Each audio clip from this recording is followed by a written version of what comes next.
Hey, what's going on, everybody? David Noe with Speakeasy HR, presented by Payroll Partners. It is February 10th, coming off a Super Bowl weekend. And I'm sure, just like everybody else, you're trying to stay healthy at this time of year. And right now, I am. And I have an awesome guest with me today, Chris McClure. Welcome, Chris. How are you today? Hey, doing well, staying healthy here. We were just talking, just trying to stay away from all the sick people Yeah, it's going it's that around. time.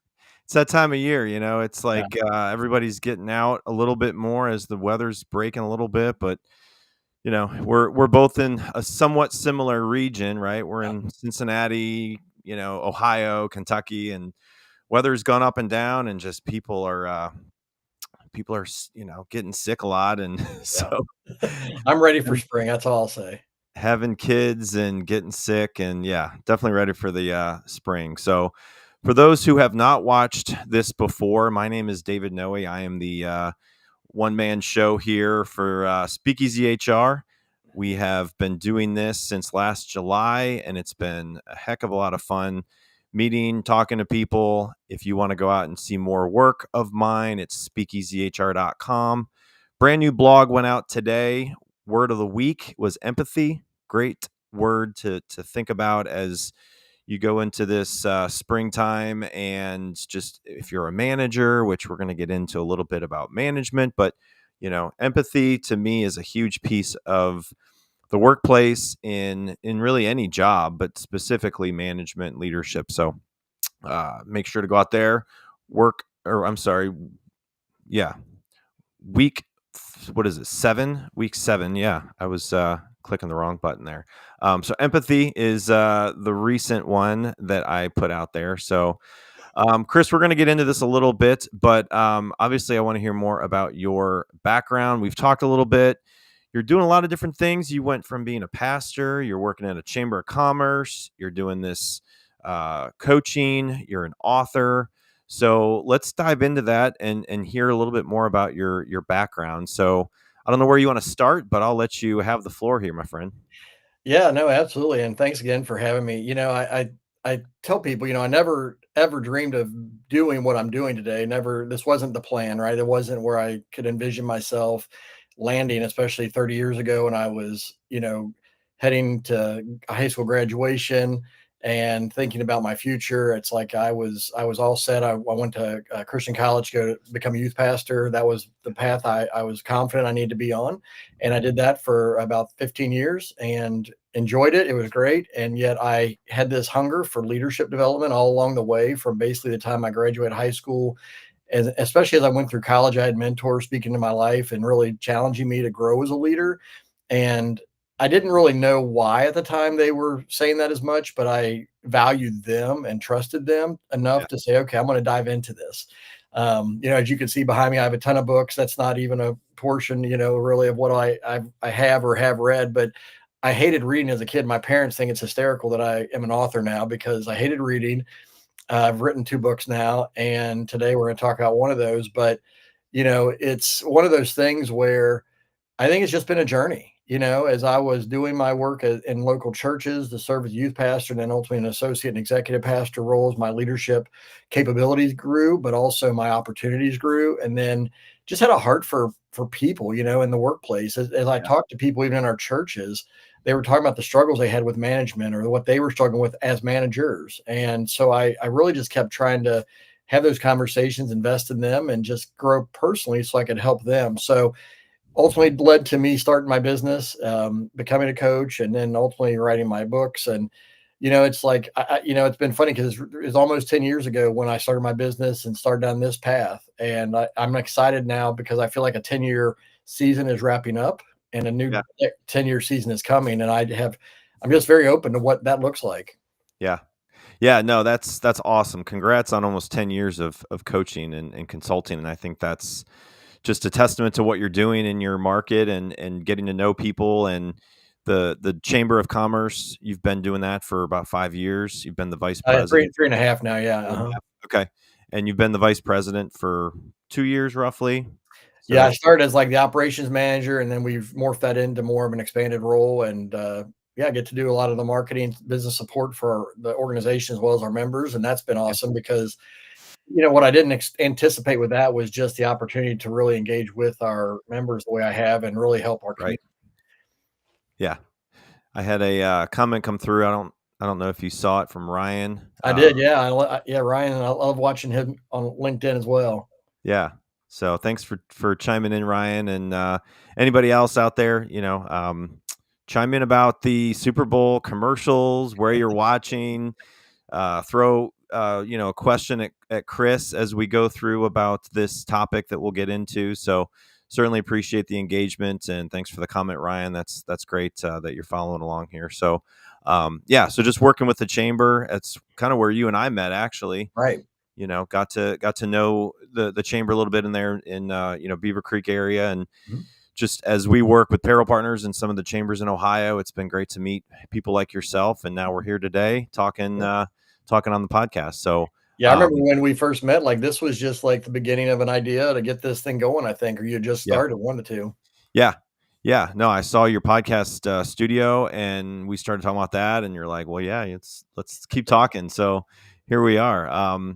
So yeah, thanks for sharing your background. I think that's great. I think everything's kind of led up to what you're doing. And the next 10 years will be different than your first 10. And I'm sure it'll bring some excitement and some growth and everything with the technology out there. It's Oh, just it's wild, isn't crazy. So let's dive into this fun game I call the world famous envelope icebreaker All game. right. So let me pull this up.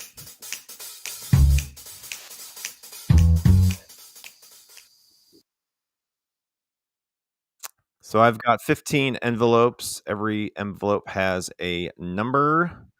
If you have watched before, I let the guest pick a number 1 through 15, and we'll see what he or she comes up with. So, Chris, number 1 through 15, what do you got? I'm gonna go with number 11. Number 11.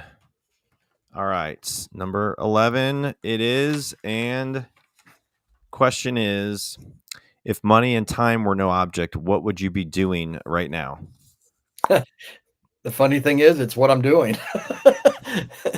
I mean, really, it's, I've thought about that over the years. Like, what do I love to do? And it's, as Yeah. much as I love to obviously get paid to coach and speak and train, it's a huge blessing in that regard. It's Yeah. also what I just can't help myself, right? Like, Yeah. I find myself in conversations all the time that are not paid gigs that are just, Right.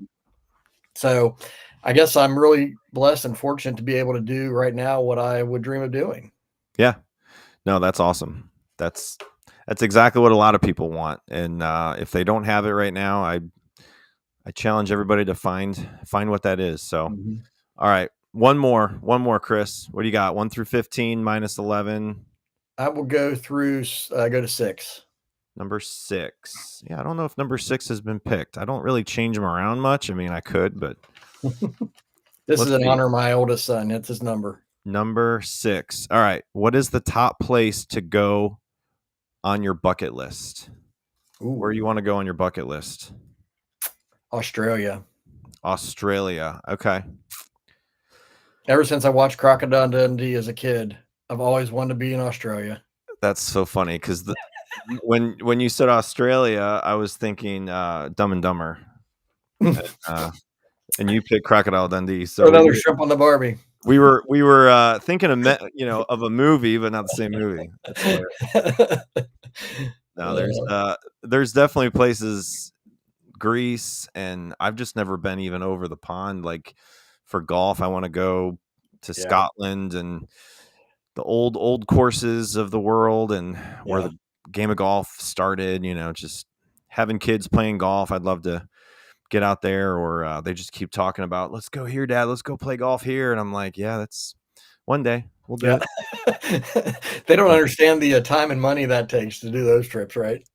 Yeah, you just can't fly over sea and do that for a long weekend, but Right. you gotta have time. You gotta have time to enjoy it and travel. So, um, let me bring up one thing. So again, Speakeasy HR is presented by Payroll Partners. I'm going to bring up a quick rundown of what that is and who we are, and then we'll get Did you know into that your one topic. out of 3 employers make payroll errors each year? And that 37% of those mistakes are from manual data entry? This means billions of dollars are lost each year. At Payroll Partners, we eliminate those costly mistakes with award-winning HCM technology that's easy to use. Backed by a team of experts, we make payroll seamless and stress-free. We put people behind your payroll.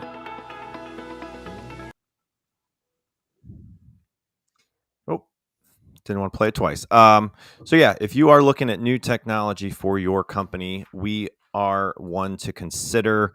We've got clients that are 2 employees and 2,000 and all in between, and customize payroll HR technology. I've been doing payroll HR for longer than I want to say, but it's been obviously evolving with technology. But one thing is for sure, you want to have good people. You want to have a contact and resource to contact if you have problems, because when you have a payroll emergency, it's impacting your team. And the last thing you want to do is pay your people wrong, and they will not trust you to pay you to pay them correctly moving forward. So definitely think of us when you are looking at switching payroll companies, because we have a lot of great opportunities for businesses to customize technology. So, all right. So, Chris, you've written a book about this. I think it's a very fitting topic, as middle management, I think, has the hardest job in an organization, and the owner makes high level decisions. The COO, the controller, financially, the marketing, support teams. You got to support the clients. Just like for us, we've got clients that we want to support and take care of their problems and fix things.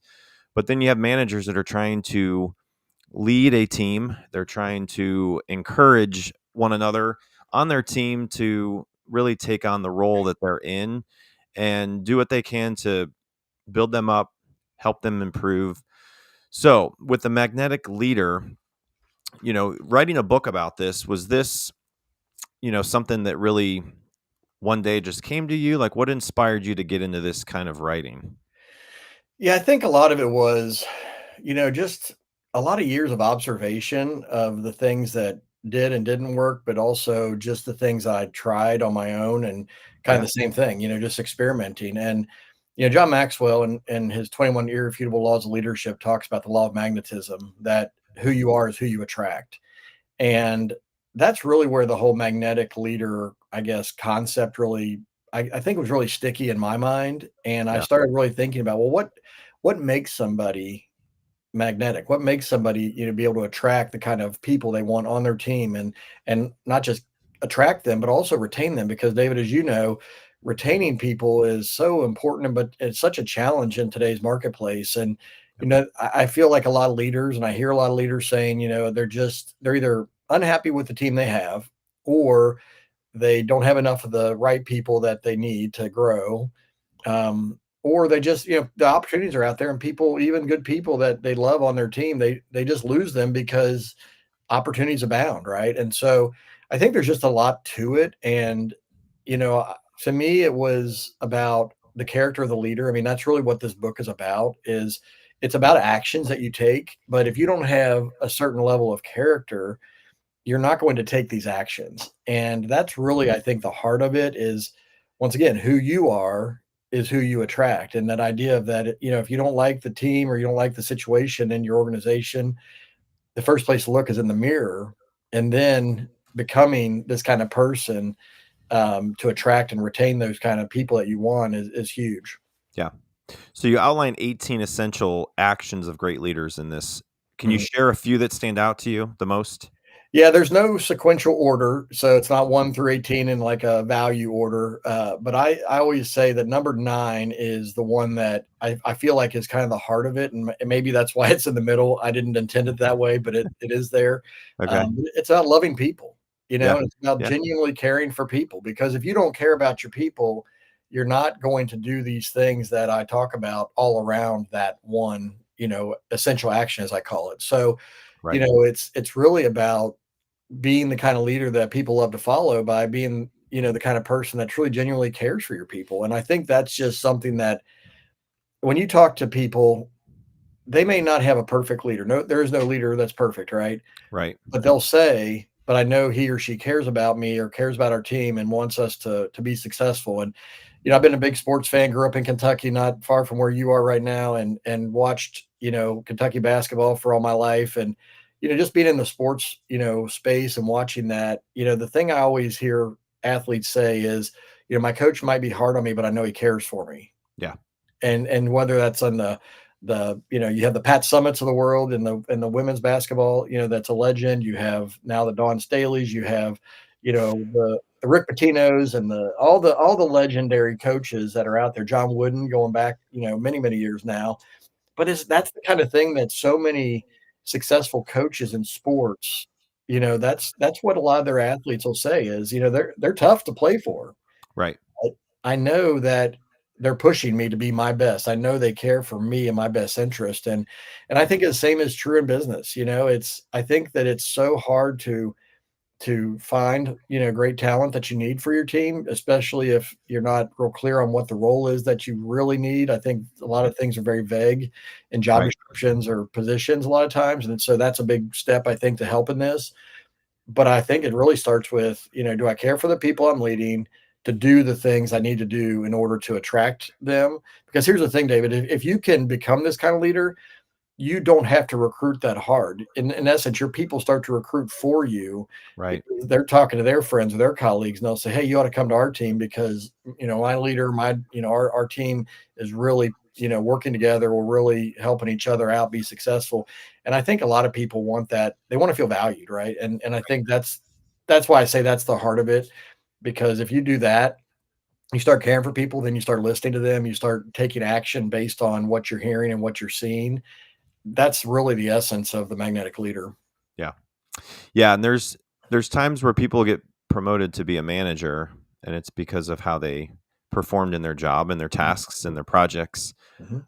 But if they're a new leader, it doesn't happen overnight. Some people aren't good leaders, even though they're good people and they're good employees. Yeah. So it's like there's a combination of that. And then I tell managers in my role now, like when they're going to be recruiting for positions to fill, it's like, yes, we're looking for people with background in this field and in having experience, but we really, in the interview process, just like you said, if you interview the right way Yeah. and you have the right mindset of setting the expectations, showing that person that, yeah, I'm gonna push you just like I do on my team. I push the people on my team to do better. I Mhm. challenge them because again, if you're able to do that in a healthy environment and motivate them, they're going to want to work for you and they're going to be feeling like they're a part of the team, and it's just going to be a good environment to be in as a leader. But it just, again, it's hard to just say, snap my fingers, I'm going to do that.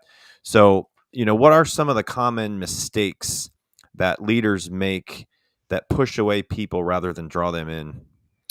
I think a lot of it, David, comes down to people being so busy that they just get kind of lackadaisical. I don't think that most leaders, at least that I run into and I talk to, don't care about their people. I think they do. Yeah. It's really I'm so busy that I just kind of forget about some of these things that help my people be successful because my to-do list is overwhelming me and we're so busy. We've got projects, we have deadlines, all these things, right? And so it becomes this challenge of when do I have the time? And that's really the thing I'm up against even as a leadership coach, a lot of times working with organizations is they know they need help. They know they want to even be proactive potentially to get ahead of things, but it's typically not about money. It's about when. It's the time, right? It's when can we squeeze this in? When can we invest in our people? When can we get together as a team? I mean, sometimes, I was talking to a leader the other day. She's actually going to be stepping into a new role.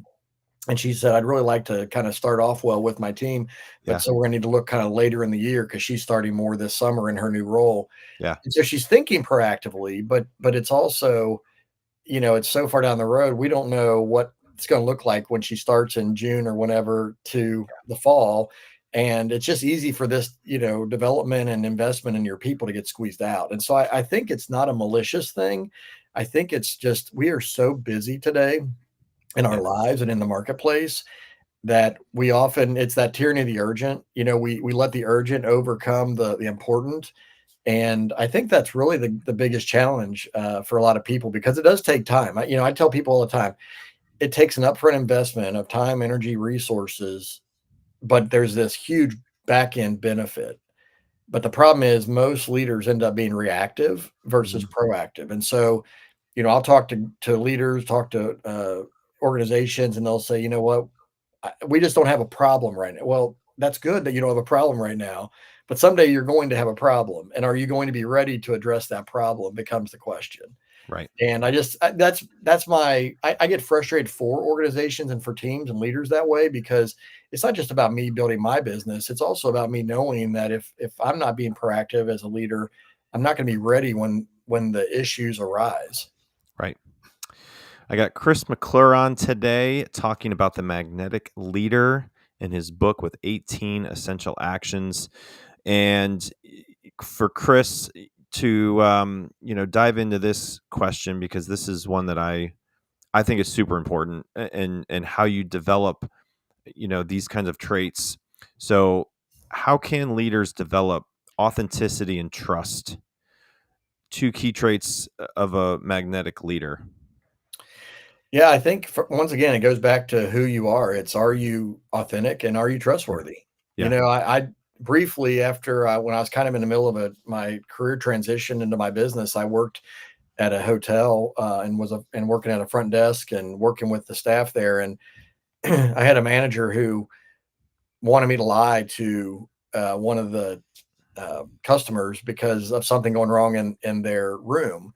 And thankfully I was, mature and probably my early 40s at the time or around there. And I wasn't a 20 something that could, maybe be pushed around the way maybe I would have back in the day.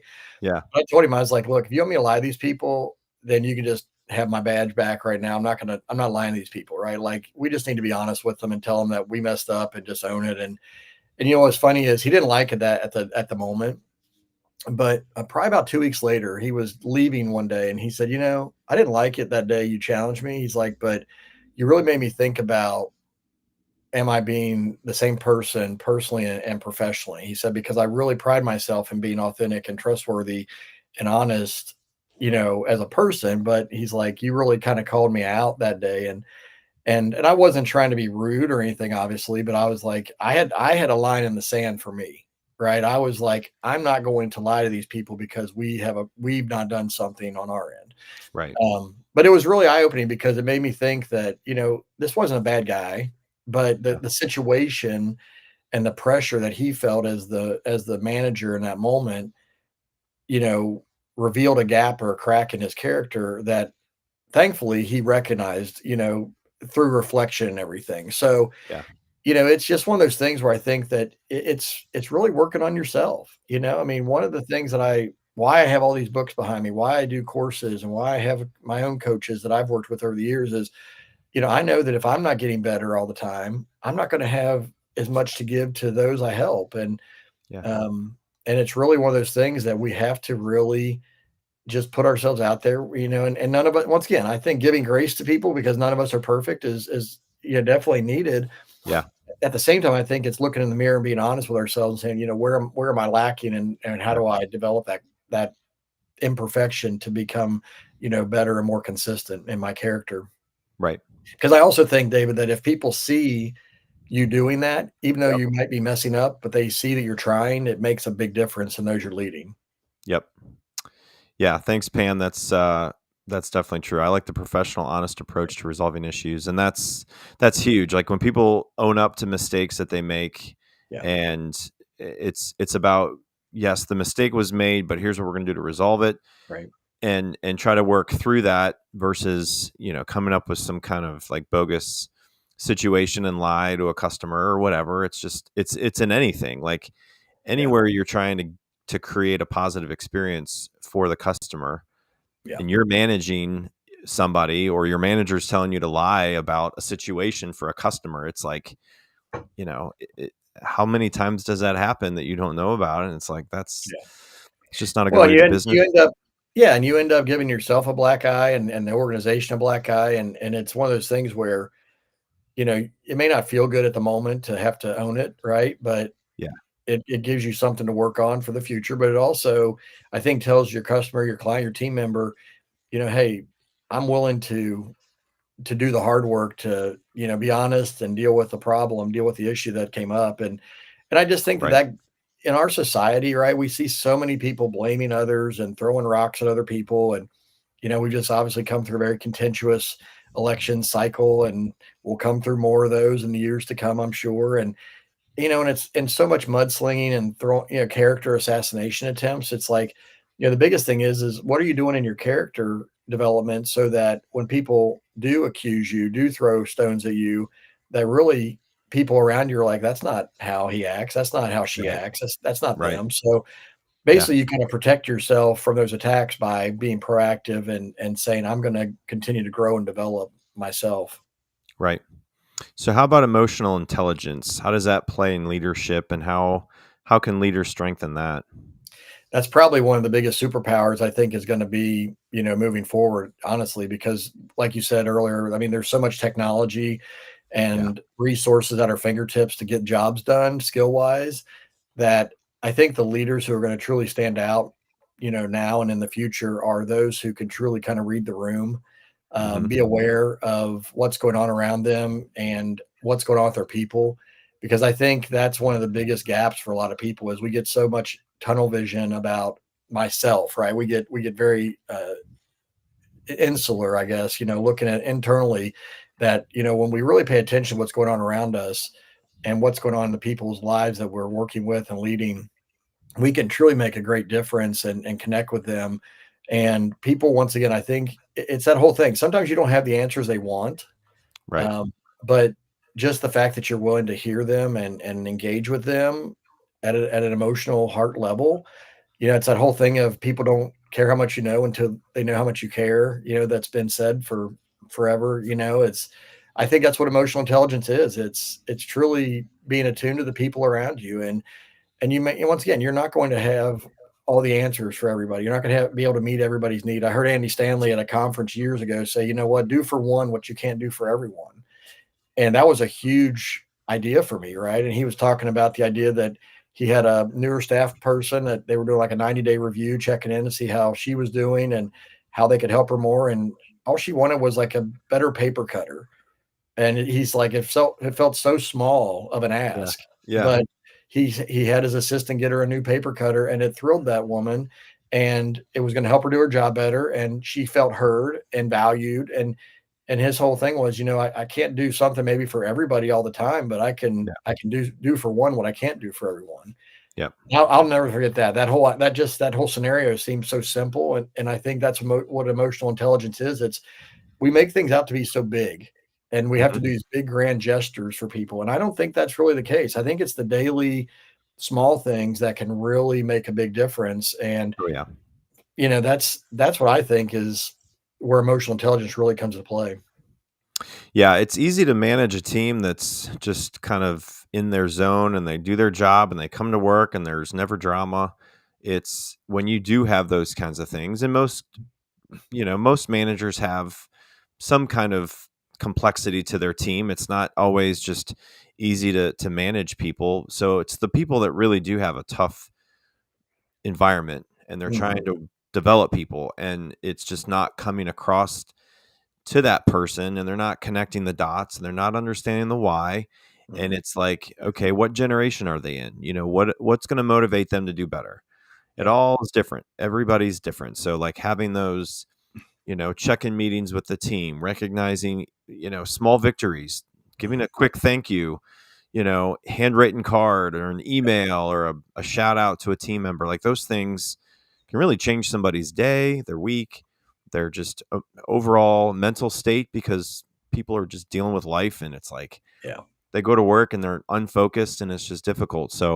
Um, so can you share a real world example of how a leader embodies these principles, and how they have really impacted themselves or their team?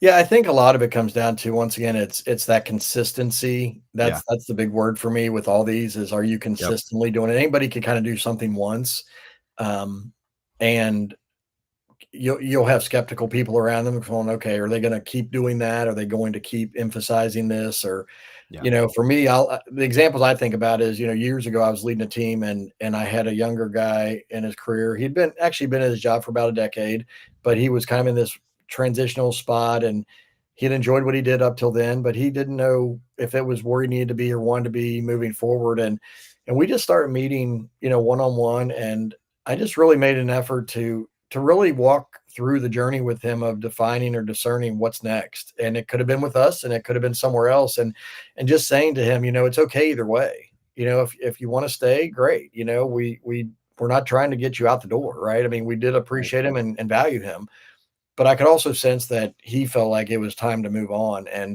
but he didn't know to what. And so we gave him, tools and some coaching to help him figure that out. And ultimately he left that position very gracefully and very well. And I think a lot of it was, the first essential action in the book is about meeting needs. And what I talk about in that chapter is you have to meet with people to understand the needs first to be able to meet them.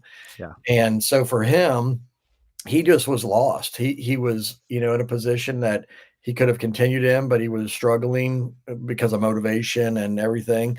But we wanted him to get better. And when we really worked on getting better, we discerned that, it was time for him to maybe do something different. And so we walked that path with him. So I think that's one thing. I've seen leaders who just, really are, one of my clients for the last almost 10 years. He's got a very small team, and he's got some employees that they have some tough home situations, and the industry he's in kind of, employees kind of are in that spot.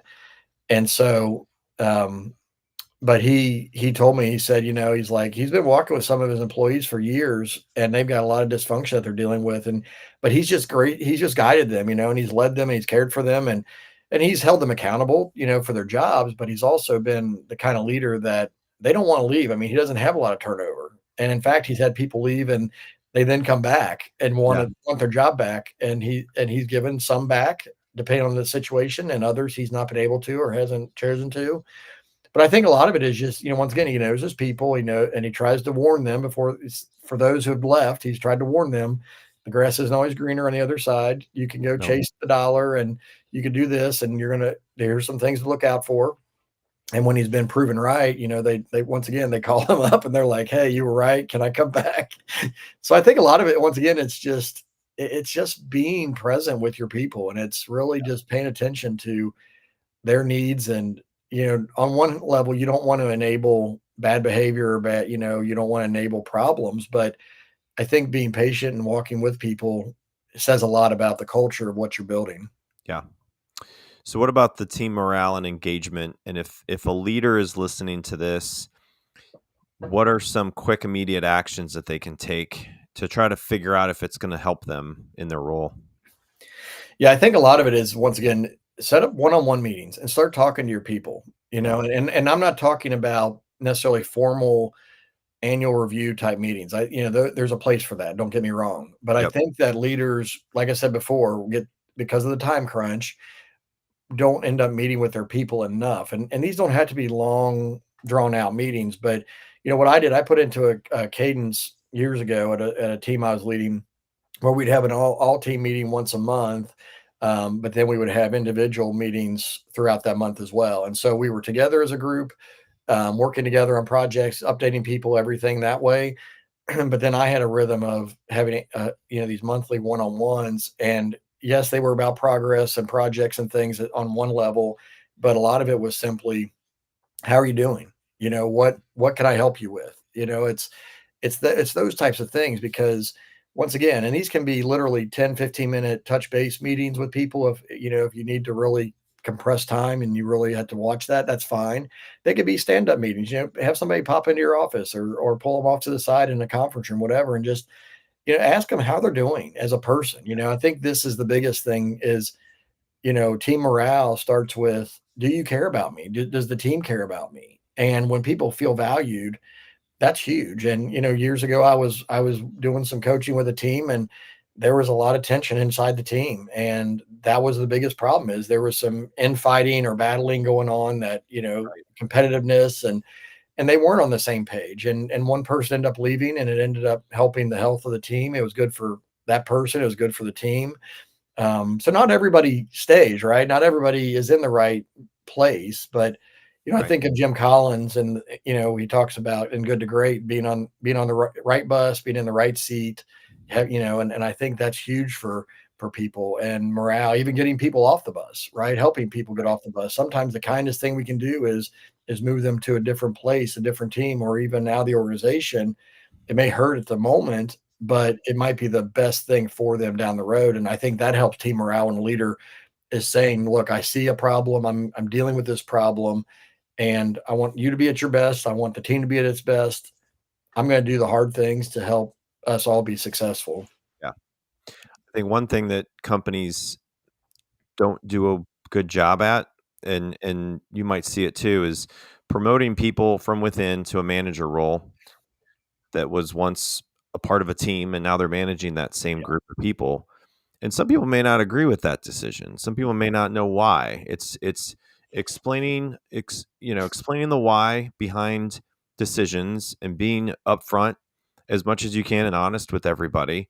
So having like a quarterly, all teams meeting, or quarterly, all hands on deck meeting, or something to show, that you want to share information with the company, and what you can find out from different surveys and check-ins with the entire team is how they feel about the team Mhm. morale, how they feel about the overall engagement of the team, Mhm. and you may not see it. You may not see it as a leader. You may not see it as a manager, Yeah. but other people within the organization might have the problem. Yeah. So if they do have the problem, it's like, well, managers within a company should know what's working for their team, what's not. How can they work with each other to try to make their teams better? Give Mhm. them some kind of mentor, somebody that can help them Yeah. in these situations, and try to navigate through it, because it's difficult. And Yeah. having good team morale today doesn't mean it's going to be good in 6 months, a Mhm. year, especially when people come and go. Yeah. And a lot of people leave a company, they like the company but not the manager and how they're lead it, or how the company is promoting people and how it's being led. Yeah. So how do these leadership principles that you're talking about apply to the workplace, in personal relationships and the communities that you see?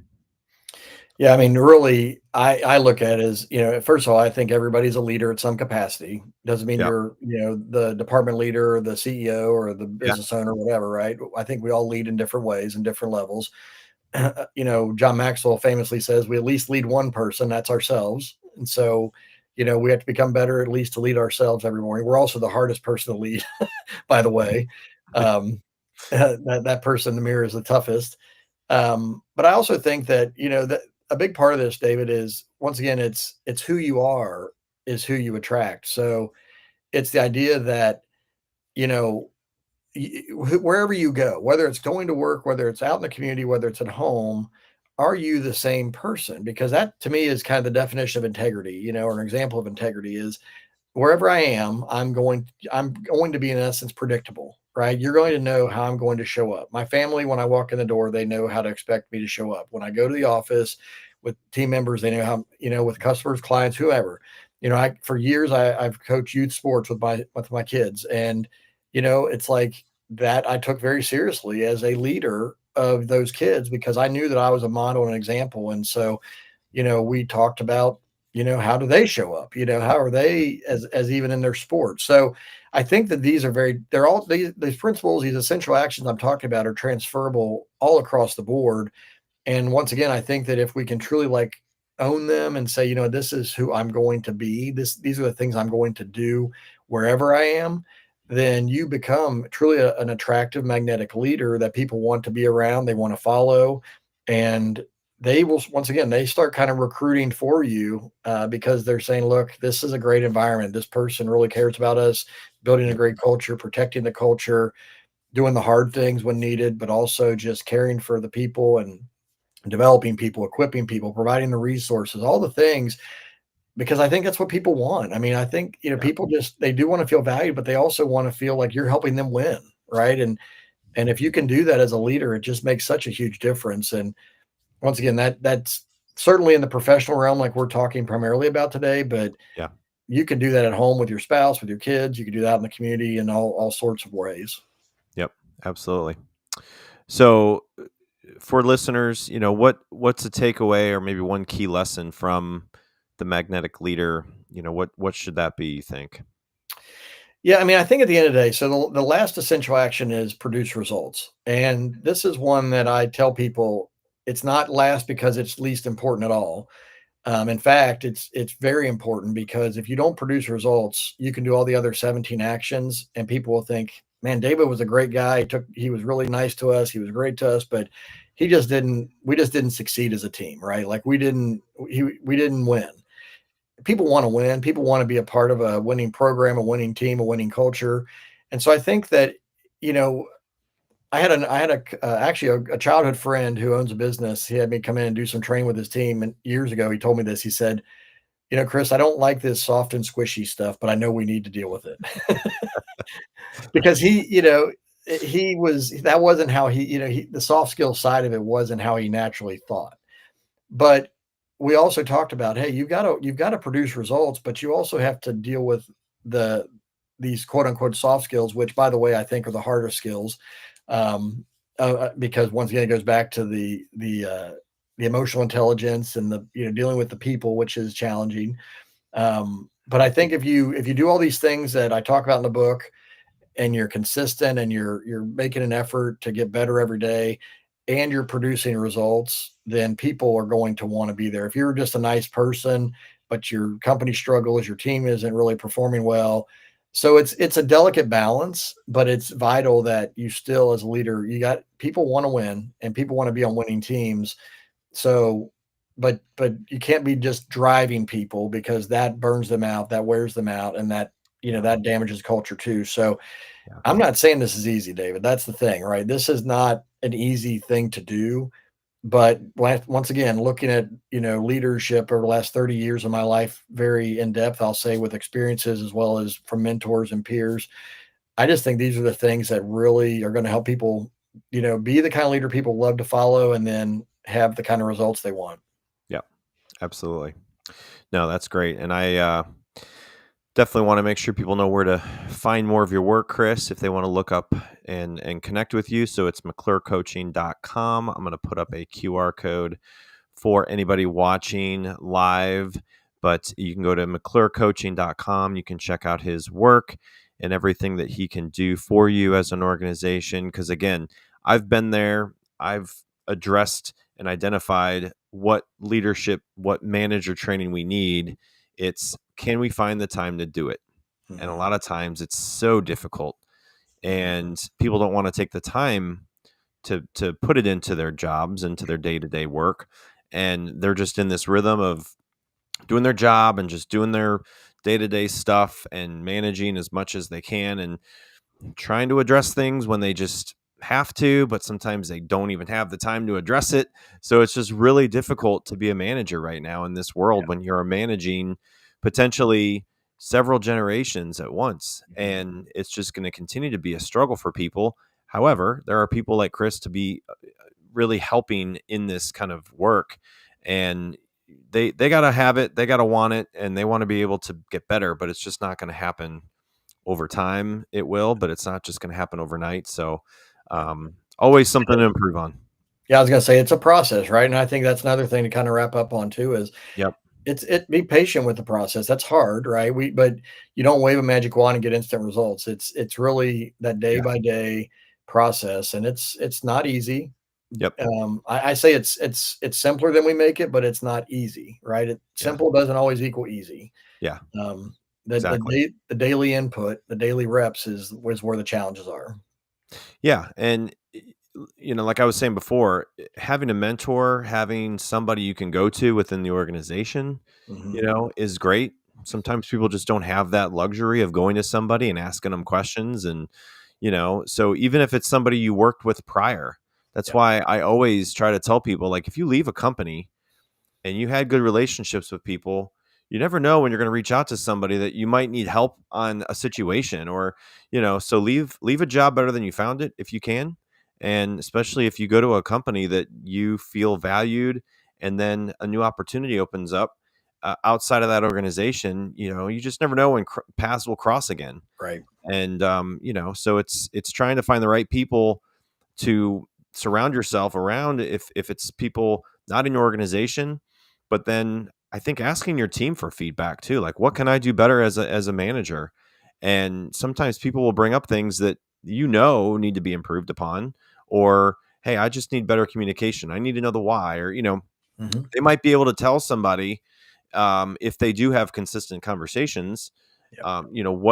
what you're doing well. Like if people do, and I've been in that situation where people do give me feedback as their manager, like, hey, you're really helpful. You're hands on. You're asking me to do things and we're learning together. And it's just so if you can get that balance and really show your team that, hey, I'm human, I'm going to make mistakes. I'm not perfect. Yep. I'm here to be your manager and try to develop you. And at the end of the day, help the company be successful and be, in a position to help other people be successful. So Yeah. And I I love think, what you're saying there, David, because I think that's one of the biggest things I tell leaders, ask your people what they think your strengths and weaknesses are. right. And the challenge for people is many of those leaders, even if they bravely do that, their people are often timid and afraid to give the honest truth because they're afraid if there's going to be blowback and repercussions. But Yeah. once again, if you build relationships and rapport with people and say, look, we're all growing. I know I need to grow. I know you need to grow. We all know we have blind spots. So let's help us see those blind spots. And Right. I need your feedback. Once they kind of get over that initial fear, and they can start and you genuinely ask the question and then do something about it. That's the other thing.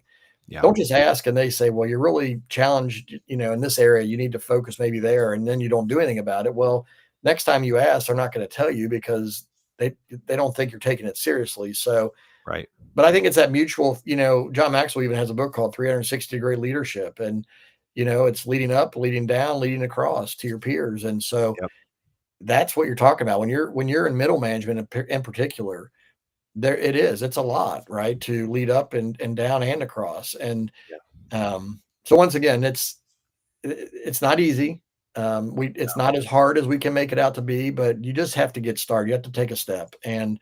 And that's why I wrote this book. Was here are 18 actions that you can take and start implementing them one by one and building it into your character and who you are as a leader, and it will start to compound over time.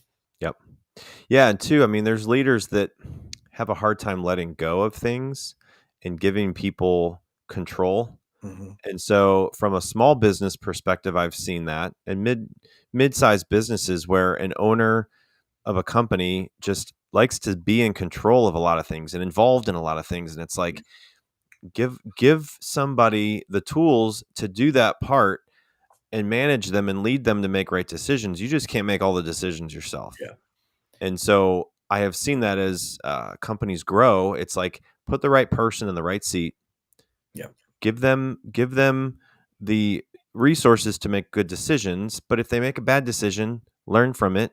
Mhm. And that's the only way a business is going to grow, is to have people smart around you to make decisions with you, next to you, and manage the team and really help them grow. So, Mhm.